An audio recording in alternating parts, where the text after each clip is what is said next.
নর্তকীরে দিয়া সংসদে বক্তব্য দেওয়াইতো।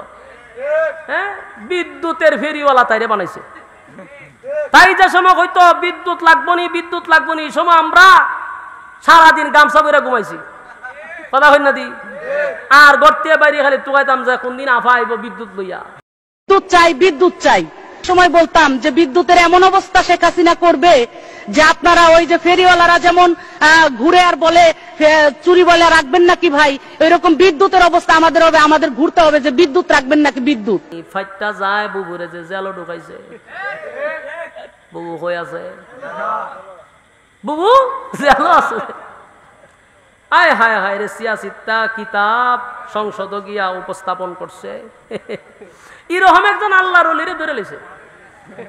আমরা ফাইটটা যায় বুবু কত মানুষের বুক ফাটাইছে, জোড়া দিছে, তালি দিছে। কথা কই না দি? এই বুবু দেশের জনগণের টাকা দিয়া, ট্যাক্সের টাকা দিয়া সংসদ বানানো হয়েছে। এই সংসদে প্রতি সেকেন্ডে লক্ষ লক্ষ টাকা খরচ হয়। সেখানে দাঁড়াইয়া জাতির সামনে গান গায়। এটা কি সংসদ না তামাশা ছিল? নর্তকীরে দিয়া সংসদে বক্তব্য দেওয়াইতো। হ্যাঁ, বিদ্যুতের ফেরিওয়ালা তাইরে বানাইছে। তাই যে সময় হইতো বিদ্যুৎ লাগবো নি, বিদ্যুৎ লাগবো নি, এই সময় আমরা সারাদিন গামছা পরে ঘুমাইছি। কথা হই না দি? আর গর্তে বাইরে খালি টুকাইতাম যে কোন দিন আফা আইব বিদ্যুৎ লইয়া। কত তালবাহানা তাই করছে, তাইরে যখন ধরছে। কথা কই না দি? হ্যাঁ, অহন ওই জালো বইয়ে বইয়ে গাইবি, ফাইটটা যায়, ফাইটটা যায়, বুকটা ফাইটটা যায়, গাছ জালো বইয়ে বইয়া। শয়তানের বাচ্চা গল, কম খরচত না মানুষে জ্বালাইছস। অহন সাইজ একটার পর একটা করা দরকার। কথা কই না দি? তো এই ফাইটটা যায় যেখানে গুণা বেশি। আজকে যদি এখানে নর্তকী আইতো কিতা বুঝোই, বুড়াডি আগে বইতো চেয়ার লইয়া, জোয়ান ডিরে কইতে রে চেয়ারটা আমার সামনে দিস, নাহলে দেখা জানা। ঠিক নেই? বুড়াডি আগে বইতো, বইয়া ঠেঙ্গের উপরে ঠেং লইয়া টানত। ও মা এখানে ও আজমা বিলিত যে হ্যাঁ ওই দোকানে বইয়া টানে, আগে হইলে সামনে বইয়া টান লইলে। হ্যাঁ, গুনাহ যেখানে বেশি সেখানে এই সমস্ত মানুষের সংখ্যাও বেশি। ওয়াজ মাহফিলে এখানে উপর থেকে সাকিনা নাজিল হয়, রহমত নাজিল হয়, এখানে লোক সংখ্যা কম। তো একটা কথা জানেন, যারা বলছেন, যারা বলছেন তাদের উদ্দেশ্যে বলি, আল্লাহ যারে ভালোবাসে তারে আল্লাহ দিনের কাজে লাগায়া রাখে। কথা কেন না দি? যারা আল্লাহ ভালোবাসে তারে কেন লাগায় রাখে? আর না হয় ভালোই যদি না বাসতো, ফেতনাত লাগায় রাখতো, রাস্তাঘাটে আপনার দাঁড় করায় রাখতো, আখাম কুখামের পিএইচডি জড়ায় রাখতো। কথা কেন না দি? খম আখাম কুখাম হইতেছে নি। বিশেষ করে আপনারা ব্রাহ্মণবাড়িয়া খালি মার্ডার আর মার্ডার, ওই খাল খাত বল 3 জন মরেছে। ইতার মধ্যে তো আল্লাহ আপনারা রাখছে না, শান্তিতে এখানে বসা রয়েছে। কথা কেন না দি? কুবা কুবি শামসু সব হইতেছে বাংলাদেশ। এখন এরা গদিতে থাকার জন্য এরা লোক মাইরা মুসলমানের উপরে নাটক ছাপাই দিছে। এরপরে যুদ্ধ শুরু হইলো। তো যুদ্ধ করে টিকলি না, খালি থাকলি না করে বেড়া হইলে আব্বাটা খাইছে। ঠিক নেই? জাগা মতে। কারণ হেরা খায় দুধ আর তোরা গাছ মুদ।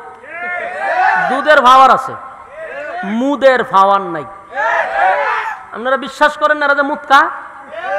এখন এখানে বইয়া গুগলে চার্জ দেন, ইন্ডিয়াতে দুধের দাম 30 টাকা আর মুতের দাম 70 টাকা, 120 টাকা। আমি এমনি বলতেছি না, অথেন্টিক বলতেছি। এটা নিউজে পর্যন্ত আসছে। ওই দেশে গরুর মুত 120 টাকা কেজি আর দুধের কেজি মাত্র 30 টাকা। চিন্তা করেন তো, হেরা দুধ খায় পাকিস্তানের এরা, আর তোরা মুত খাস। মুত খাই আর দুধওয়ালার সাথে পারবি? জাগা মতে দিছে যাইস কইরা। কদিন পরে কয় বাবা তোমরা যেমনে হই এমনি রাজি, সব শর্ত মাইনা নিছে। খাদ্য আয় তো প্রত্যেকটা জায়গাতে নাটক চলতেছে। এদের মাস্টার মাইন্ড হলো ইয়াহুদি। বলুন মাস্টার মাইন্ড কে? পৃথিবীর মধ্যে সবচেয়ে জঘন্যতম একটা জাতি হলো ইয়াহুদি। গোটা পৃথিবীতে যদি কোনো, গোটা পৃথিবী যদি আপনি অ্যানালাইজ করেন, জঘন্যতম যদি কোনো গোষ্ঠী পাওয়া যায় এটা হলো ইয়াহুদি। এই বনি ইসরাইল আগেও জ্বালাইছে, অন্যান্য নবীদেরকেও জ্বালাইছে। এই বনি ইসরায়েলের লোকেরা ইহুদির জাতিরা নবীদেরকে পর্যন্ত তারা হত্যা করছে। এরা কত নাম্বারের বিয়াদব বুঝতে পারছেন? আল্লাহ রাব্বুল আলামিন এই বিষয়টা নিয়েই সূরা বাকারার মধ্যে কথা বলছেন। কোরআনের মধ্যে সবচেয়ে বেশি বনি ইসরায়েল নিয়ে কথা পাওয়া যায়, সবচেয়ে বেশি। এই জাতির মতো এত ঠেরা জাতি পৃথিবীতে আর কোনো জাতি নেই, এমন দুষ্ট লোকেরা। তো এই বনি ইসরায়েলের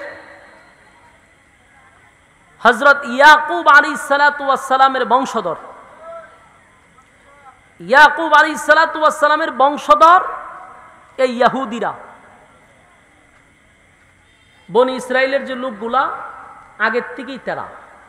এই জাতি যদি বেশিরভাগ থাকতো তাহলে পৃথিবীতে মানুষ বাস করতে পারতো না। হিটলার দেখছেন না, 60 লক্ষ মেরে লিছে। কয় লক্ষ? 60 লক্ষ মেরে লিছে। হিটলাররে যখন পৃথিবীর মানুষের চাপ দিছে যে আপনি কেন মারলেন, কয় আমি কেন মারছি এইটা আমি বলবো না, কিছু রাখতে গেছি, সবটিরে মারছি না, কিছু রাখতে গেছি। এরা সারা জীবন আপনাদেরকে বলে দিবে যে আমি কেন মারছিলাম। জাতি দেরিতে বুঝলেও এখন বুঝতে পারছে যে হিটলারে মারছত, বাকি যেটি আছিল ইডিরও মারে লিতি। এই 3 লক্ষ রাখতে গেছিল, আজকে 3 লক্ষ গোটা পৃথিবীর গুম হারাম করে দিছে। কতক্ষণ আপনার কি মন এদিকে আছে? দিকে গীতা প্রধানমন্ত্রী আইতেছে, আইলে অসুবিধা গীতা। আপনারা ওয়াজ শুনতেছেন, আমার দিয়ে চাইতে না, তাই আপনারা আমাদের চাই থাকলে আমি ওয়াজ করুম কারে? এদিকে চান, এদিকে যাওয়ার দরকার নাই, এদিকে মনোযোগ দিয়া কথাগুলি শোনার চেষ্টা করেন। আল্লাহ রাব্বুল আলামিন সূরা বাকারার আমি যে আয়াত আপনাদের সামনে তেলাওয়াত করছি, এই আয়াত আল্লাহ বলেন, ওয়া ইয ফারাকনা বিকুমুল বাহরা ফাআনজাইনাকুম ওয়া আগরাকনা আলা ফিরআউনা ওয়া আনতুম তানজুরুন। তোমরা স্মরণ করো ওই দিনের কথা যেই দিন তোমাদেরকে আমি ফেরাউনের নির্যাতন থেকে আমি আল্লাহ তোমাদেরকে হেফাজত করছি, সাগরের মাঝখান দিয়া তোমাদেরকে রাস্তা করে দিছি, পানি সরাইয়া পানির মাঝখান দিয়ে আল্লাহ 12টা রাস্তা করে দিছে। আল্লাহ ওই বনি ইসরায়েলের লোকদেরকে স্মরণ করে দিতেছে, কারণ এটা তো তেরা জাতি, অকৃতজ্ঞ। এই জন্য আল্লাহ কয়, শুন, ফেরাউনের নির্যাতন থেকে আমি আল্লাহ তোদেরকে হেফাজত করছি। রাতের আধারে যখন তোমাদের উপরে নির্যাতন শুরু করলো ফেরাউনের বাহিনী, আমি আল্লাহ তোমাদেরকে সাগরের মাঝখান দিয়া রাস্তা করে তোমাদেরকে ওই পার করছি, আর ফেরাউনের বাহিনীকে পানির মধ্যে সুবাইয়া শেষ করছি। তো মুসা আলাইহিস সালাতু ওয়াস সালামের হাতের লাঠি দিয়া যখন বাড়ি দিছে, রাস্তা হয়েছে 12টা। বলুন রাস্তা হয়েছে কটা?